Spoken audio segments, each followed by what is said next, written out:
Yes, and we are talking about modern-day dating with our relationship expert, Dr. Eve. And first, we want to find out what our viewers had to say on the street about a very important question. I think a very important one. Some people find it very easy, others not so much. But when is the right time to say, I love you? Telling someone that you love her, that's a big word, isn't it?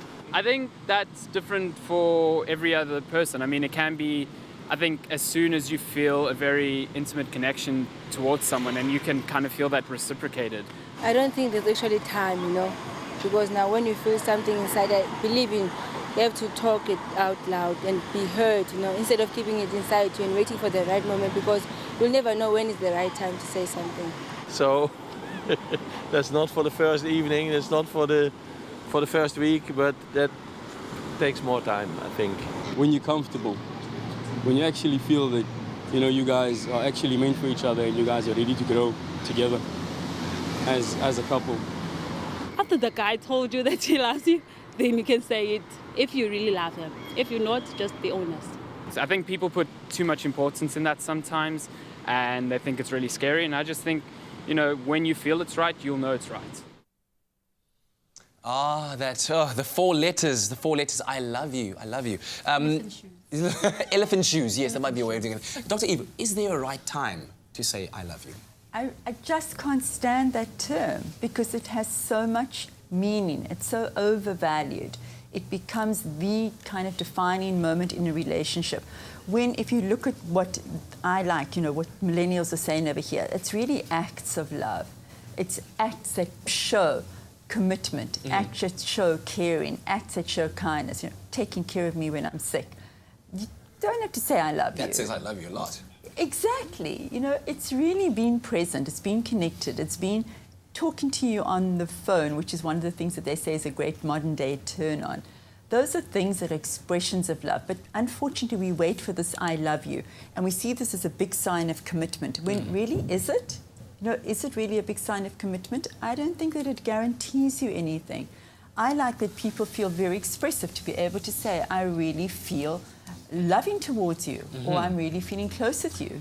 Let's take a call on the line right now. Let's do that. Olisi calling us from Mahikeng. The brother man, how's it going?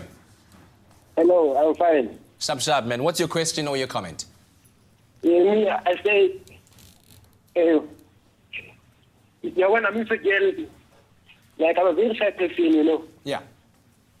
So, like, I don't know what to say, what to do, or how to dress. Like, I'm stupid. I don't know what to do around girls. All right, my brother, I get the question. So obviously it's just about the social circumstances and environment and being able to be comfortable. What advice do you have for Polisi? I just want to admire him, first of all, because he reflects what so many men feel. Is that absolute sense of anxiety about how to be this man and how to present himself to and I hear he's saying women. There is this absolute fear that men have, generally, globally, universally, of being rejected. And it's always like the man who has to initiate and put it out first, which is really not really fair, right? That the man carries the burden of that. We have to give signals as well. So yes, so can we say that we want women to be more open around letting men or letting people know, I am interested in you, I do find you attractive, or I would like to be going out with you. We want them to be equally initiating so that men do not feel, oh my goodness, am I going to be rejected? How do I go about doing this first move? It would be nice also if you take the pressure off, where there is a huge amount of pressure, which the study shows as well, the pressure to have a relationship, the pressure to be connected, the stigma around being single. So there is this pressure about how do I do this connection with this person without feeling as if I've compromised myself or I'm going to be judged. We fear that. Ali Britton on Twitter said that the pressure to be someone that you're not is very real out there in the dating game. And maybe to Polisi, just as, you know, as a brother to a brother, you know, take some time to embrace yourself first. And yes, you are a shy person, but there are people out there that like somebody who's shy and reserved. So don't try and pretend to be someone that you're not in order to get the attention of that particular person, because maybe they're not for you and you're going to spend a long time slogging away at this relationship only to find out that had you been yourself from the beginning, you might not even have gone into this to begin with. Yeah, which is why I think that a lot of people hide behind social media. They will stay behind the screen without going forward and meeting, and that can be the danger. So the advice that I always give, which is based on my research, is meet as quickly as what you possibly can, like within 3 to 6 days of your first chat, get offline, go and meet somebody. So you avoid all of this chatting and misrepresentation, and you're face-to-face with somebody. And I like what you're saying, is that the task of every person is to build confidence in themselves. And it doesn't matter what your personality is. Sure.